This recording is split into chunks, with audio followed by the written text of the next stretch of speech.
The massive alien ship appeared over New York City on a quiet Tuesday morning.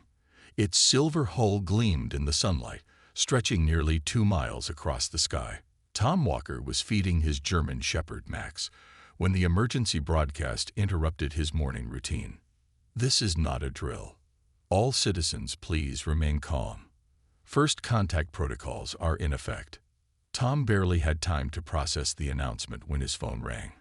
As one of the leading veterinarians at the United Nations Animal Support Division, he knew this call would change his life.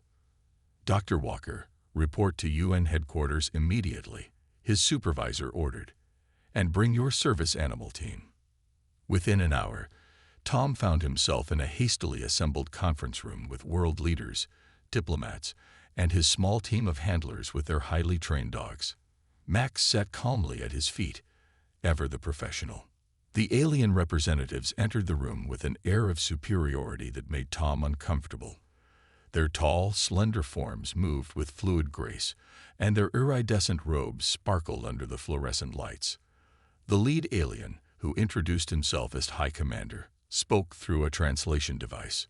"We represent the Galactic Imperial Council," the High Commander announced. "Your species has reached a sufficient level of technological advancement to be considered for provisional membership." The room remained silent, everyone too stunned to speak. That's when things got interesting. One of the therapy dogs, a golden retriever named Buddy, did what therapy dogs do best. He sensed tension and decided to help. Breaking protocol, Buddy padded over to the nearest alien diplomat, tail wagging gently.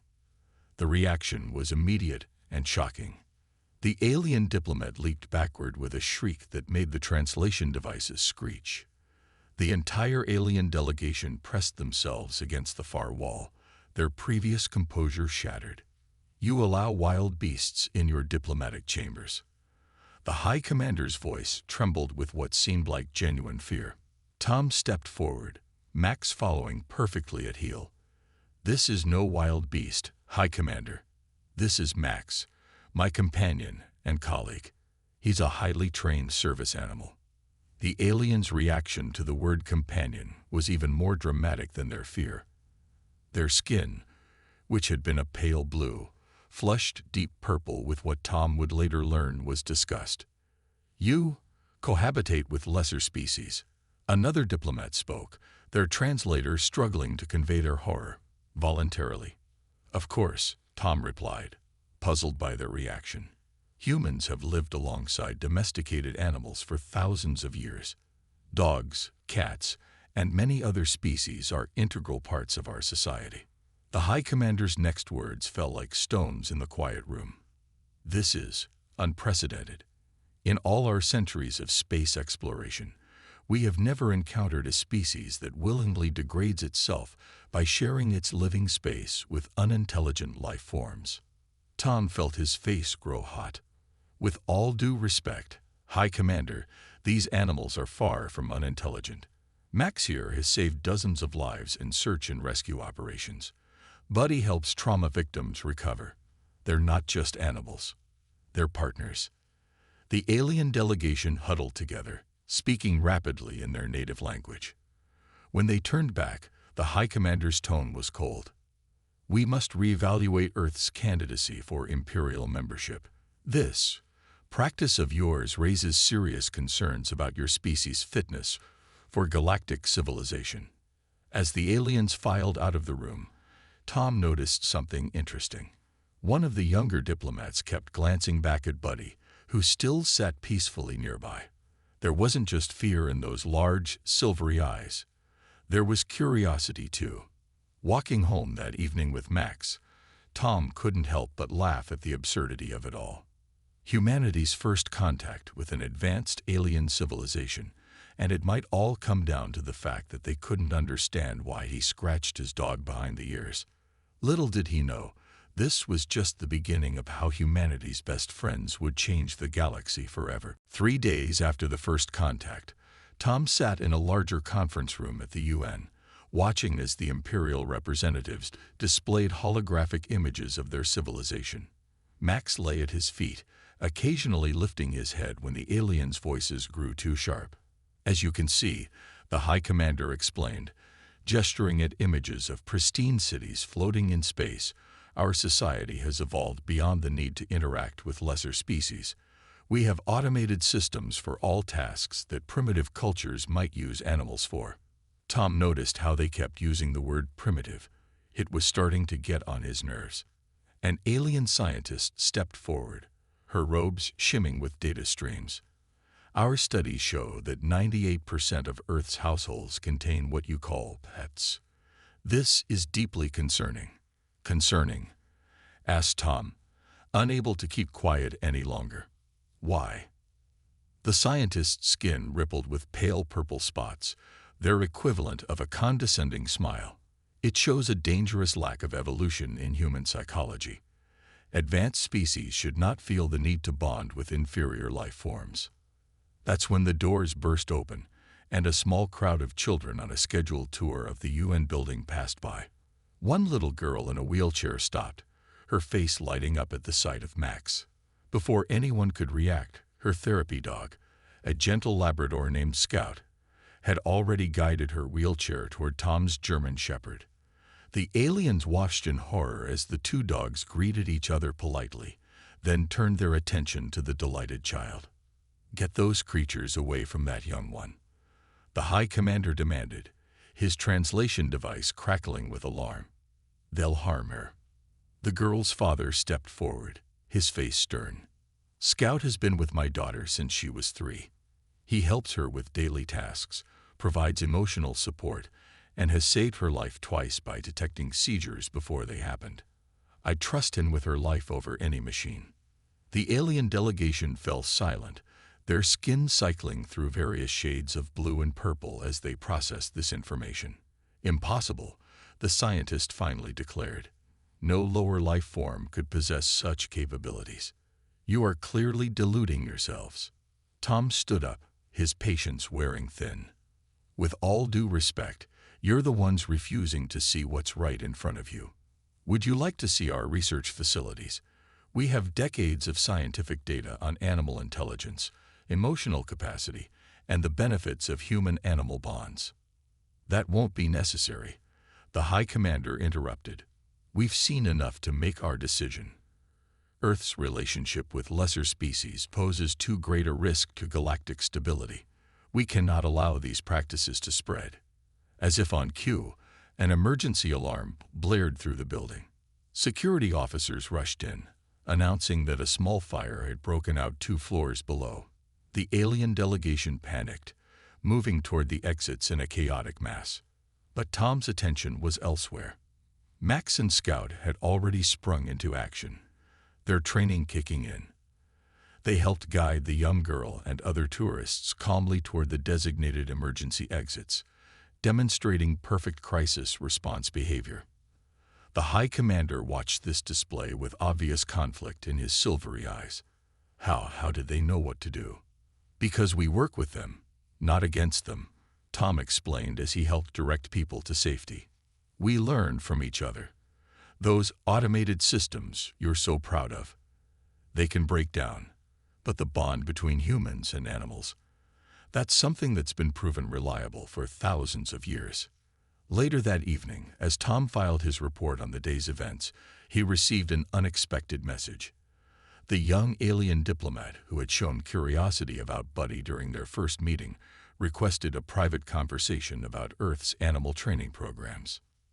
Maybe, Tom thought as he scratched Max behind the ears, there was hope for understanding after all, even if they had to convince the galaxy one alien at a time. 1 week after the emergency evacuation incident, Tom found himself in charge of what the UN was calling Operation Good Boy.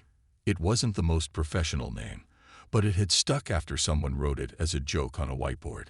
The project's goal was simple: show the Galactic Empire the true value of Earth's relationship with animals. Tom had converted the UN's East Wing into a demonstration center, with different sections showcasing various ways animals helped human society. Your next group is arriving, his assistant told him, pointing to the entrance where 3 Imperial scientists walked in, their skin shifting between shades of blue with what Tom had learned to recognize as nervous anticipation. "Welcome to the Animal Partnership Center," Tom said, Max walking perfectly at heel beside him. "Today, we'll show you something that might change your view of what you call lesser species." The first stop was the search and rescue demonstration. Tom's colleague Bill released his Belgian Malinois into a specially constructed rubble maze.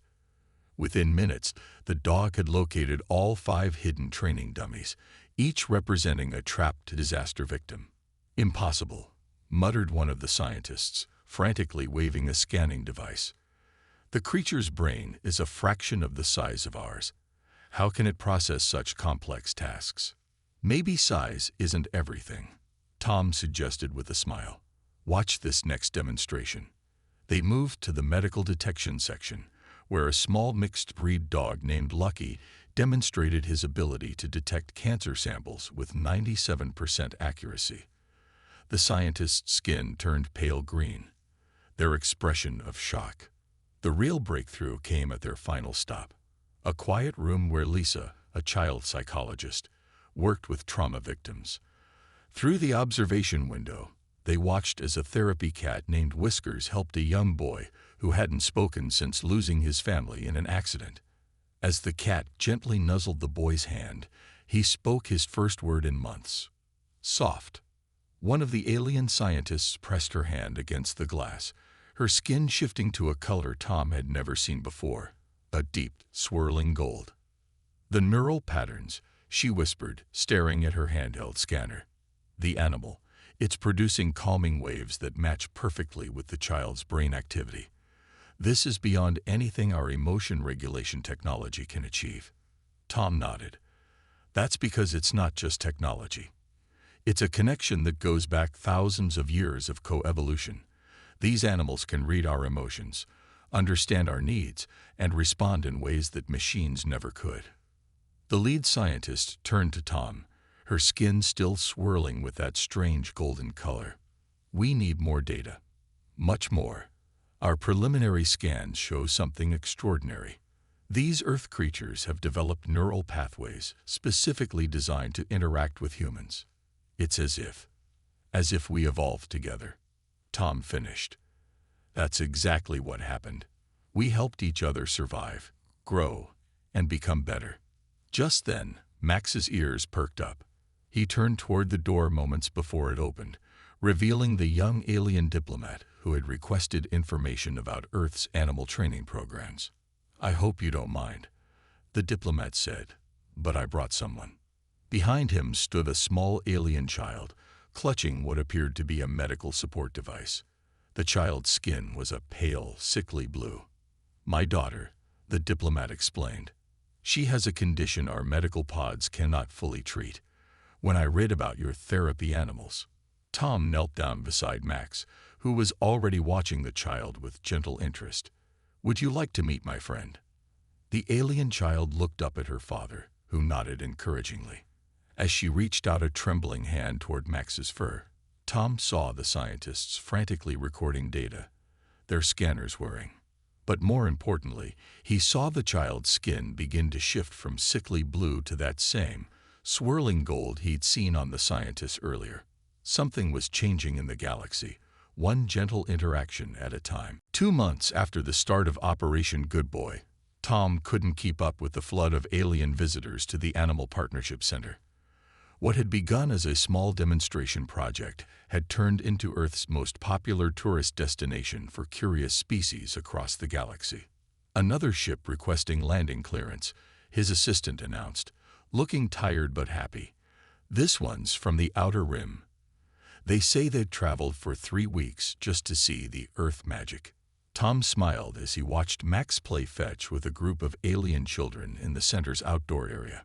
Their parents stood nearby, their skin shifting through amazed patterns of gold and green as they watched their normally reserved offspring laugh and run with the dog. "It's not magic," Tom explained to a newly arrived group of alien scientists. "It's trust and understanding built over thousands of years."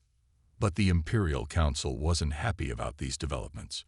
Their latest message made that very clear. Earth's continued promotion of interspecies bonding threatens the natural order of galactic society. Cease these demonstrations immediately. Tom was reading this message when his emergency line buzzed. The young diplomat who had first brought his daughter to meet Max appeared on the screen, his skin a worried shade of gray. "Dr. Walker, I need your help," he said quickly. "The Council is lying about us. They're saying Earth's animals are dangerous, that they're affecting our minds. But my daughter, she's better than she's been in years.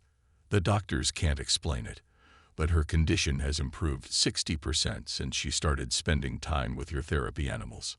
Before Tom could respond, another call came in, then another, and another. All across the galaxy, aliens who had visited Earth were speaking up, sharing their experiences with Earth's animals.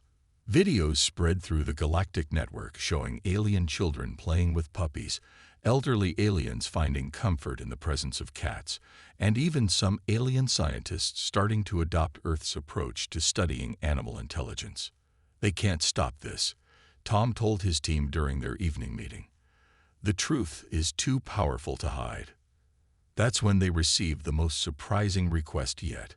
A prestigious alien university wanted to establish the first off-world veterinary program. They wanted Tom to help set up a curriculum that would teach alien students about Earth's approach to animal care and companionship. "This is exactly what the Council fears," Tom's assistant pointed out. "They're afraid we're changing their whole society." "Maybe it needs to change," Tom replied, watching as Max gently helped a nervous alien child overcome their fear of touching fur for the first time. "Look at them. We're not forcing anyone to accept our way of life. They're choosing it because it fills a need they never knew they had." The day's biggest surprise came when a group of young aliens arrived with their parents, all of them wearing what appeared to be protest signs in their native language. Tom's translator rendered the text, "Every child deserves a best friend." As if to prove their point, the children had brought drawings of the Earth animals they'd met, each picture showing the animal playing or helping someone. The artwork was clumsy by human standards, but it captured something essential about the bonds they'd witnessed. "The Council can't stop an idea," the young diplomat said, watching his daughter play with a therapy cat. "Especially not one that makes people happier and healthier." Tom nodded, scratching Max behind the ears. "You know what the funny thing is? We never set out to change the galaxy. We just wanted to show them why we love our pets." "Sometimes," the diplomat replied, his skin shimmering with newfound confidence, "the smallest things create the biggest changes." As the sun set over the Animal Partnership Center, Tom could see more ships entering Earth's atmosphere, each filled with curious visitors hoping to discover what the Empire had spent so long trying to hide: the simple, transformative power of love between species. The Imperial Council's plan to discredit Earth came during a busy afternoon at the Galactic Central Station. Tom had been invited there with his emergency response team to demonstrate Earth's search and rescue dogs to station security. He didn't know it then, but the hardliners in the Empire had set up a dangerous trap. "Something's wrong with the station's air filters," the station manager announced suddenly, his skin turning a worried gray. "Our sensors are detecting an unknown biological agent in the ventilation system." Tom watched as panic spread through the crowded station. Thousands of aliens from different species began rushing toward the exits, creating dangerous crowd conditions. That's when he noticed something odd. The Imperial guards were blocking some of the escape routes, claiming they were contaminated. "This isn't right," Tom muttered to Max, who was already alert and scanning the area. "Why would they block exits during an emergency?" Then he saw it, a small group of Imperial officials watching from a private observation deck, their skin showing patterns he'd never seen before. They were recording everything. "They're going to blame our dogs," Tom realized with horror. "They want to show that Earth's animals caused this panic." But the Empire's plan had one fatal flaw. They didn't understand just how well-trained Earth's rescue dogs really were. Max suddenly barked, the special alert bark that meant he'd found something. The dog was pointing toward a maintenance shaft, where a small alien child had gotten trapped in the rush. Before anyone could stop him, Max carefully made his way through the crowd, creating a path that other rescue dogs quickly followed. "Look!" someone shouted, pointing at the dogs. The entire station watched in amazement as Earth's rescue teams went to work. Max and the other dogs weren't just finding trapped people, they were actively calming the panic.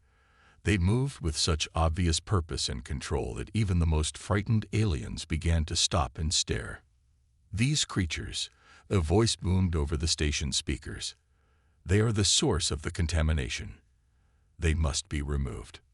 But at that exact moment, Max had helped free the trapped child, who turned out to be from a highly respected imperial family. The child's parent, a senior imperial judge, watched in stunned silence as the dog gently guided their offspring to safety. "I don't detect any biological contamination from these animals," the station's chief medical officer announced, running a scanner over Max.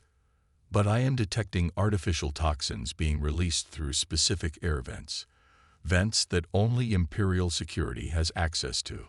The observation deck where the Imperial officials had been watching was suddenly empty, but they'd left something behind. Their recording devices, still running, which showed their entire plan to create a false crisis. "They tried to trick us," the station manager said, his skin flushing angry red. "They endangered thousands of lives just to discredit Earth's animals." As if to drive the final point home, the rescue dogs had organized the evacuation better than any Imperial security protocol. They'd found 12 trapped people, prevented 3 panic-induced injuries, and even detected the actual source of the toxins. The station's security cameras caught all of it. Within hours, the footage spread across the galactic network. Earth's dogs saving lives while Imperial officials fled from their own manufactured crisis. "You can't fake this kind of loyalty and intelligence," Tom told the gathered crowd of station residents and visitors. "Our animals aren't a threat to your society. They're proof that different species can work together to make life better for everyone." The young alien child who had been rescued wouldn't leave Max's side. Their parent, the Imperial judge, watched with growing wonder as their formerly shy offspring laughed and played with the dog. "Perhaps," the judge said slowly, their skin shifting to that now familiar gold color of acceptance, "it is time for the Empire to reevaluate its position on Earth's companions." After the space station incident, everything changed. Tom watched in amazement as the movement he'd started transformed from a small cultural exchange into a full-blown revolution. Not a violent one, but a revolution of hearts and minds. "Another request for the Animal Companionship Program," his assistant said, adding to the already towering stack of applications. "This one's from the Imperial core worlds themselves. They want to start therapy animal training centers in their major cities." Tom scratched Max behind the ears as he reviewed the latest reports. Pictures and videos flooded the galactic networks showing alien children playing with puppies, elderly aliens finding comfort in the presence of cats, and even some of the most traditional Imperial families beginning to accept the idea of animal companions. The most surprising request came from the Imperial Military Academy.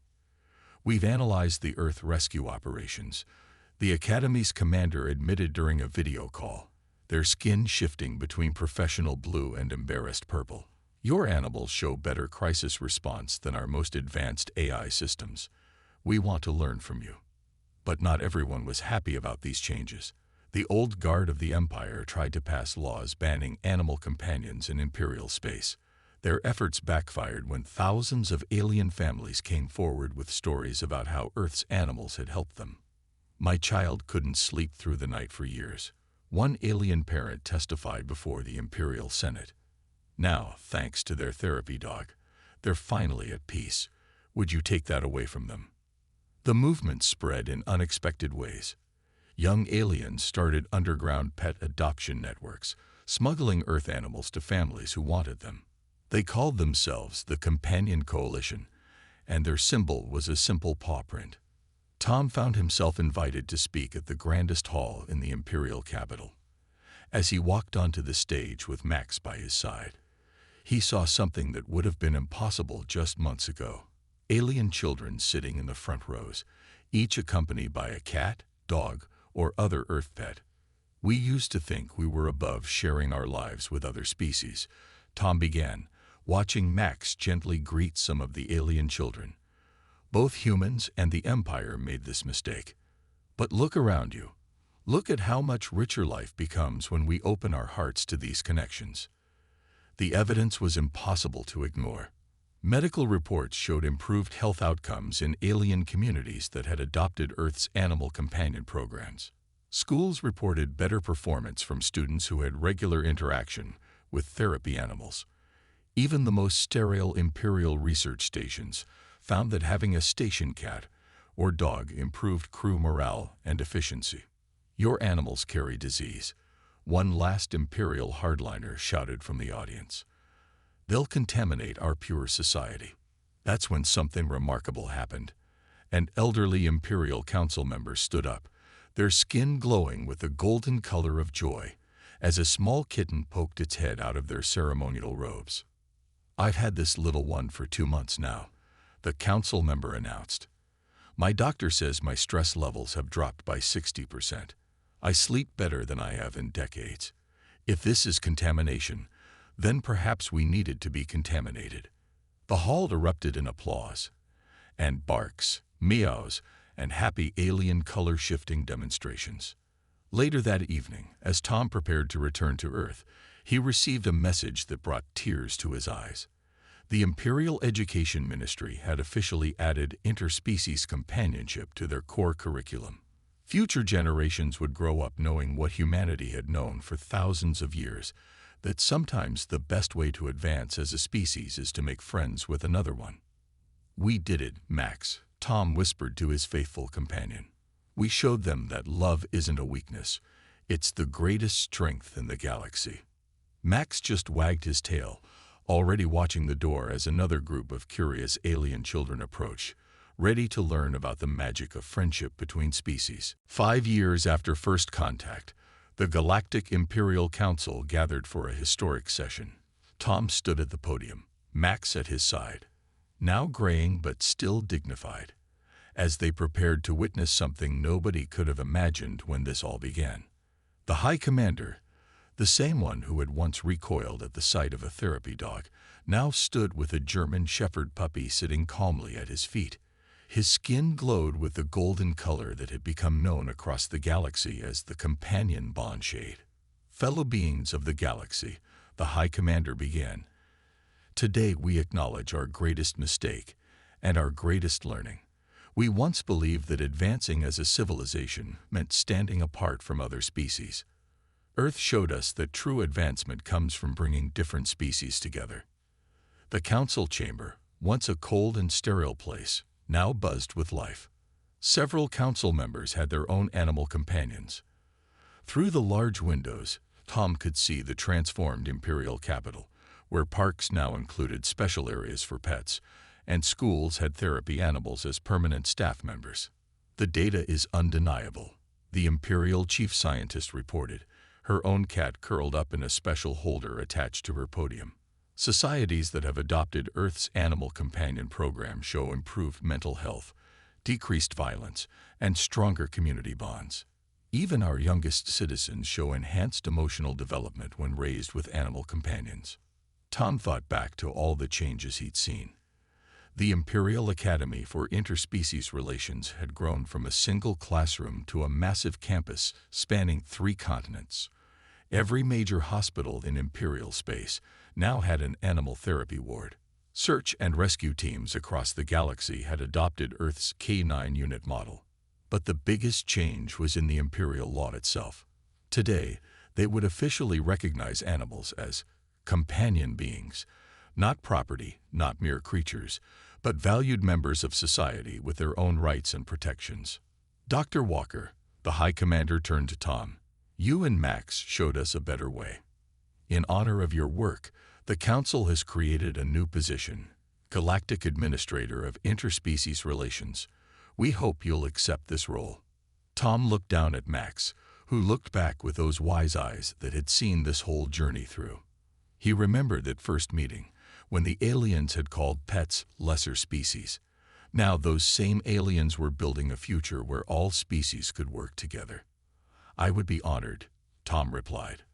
"But I have one condition. This position needs to be co-held." He patted Max's head, making his meaning clear. The council chamber filled with the musical sound of alien laughter and color-shifting displays of joy. Of course, the High Commander agreed. After all, it was your partnership that started this revolution. As if to put a final stamp on the change, the doors opened to admit a group of young aliens, students from the first graduating class of the Interspecies Relations Academy.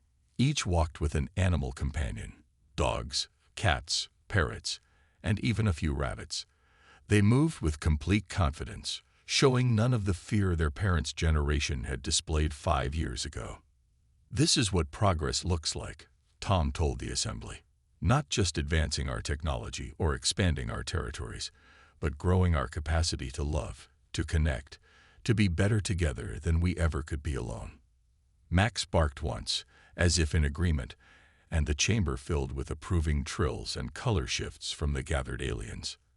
Later that evening, Tom sat in his office in the New Earth Embassy, looking out at the sunset over the Imperial capital. Max dozed at his feet, gray muzzle resting on paws that had helped build a bridge between worlds. On his desk sat a frame with 2 pictures, one from that first tense meeting 5 years ago, and one from today's ceremony. The difference was striking. Where there had once been fear and separation, now there was connection and joy. Humanity's best friends had become the galaxy's greatest teachers, showing that sometimes the path to the stars isn't through advanced technology or powerful weapons, but through the simple, profound power of love between species.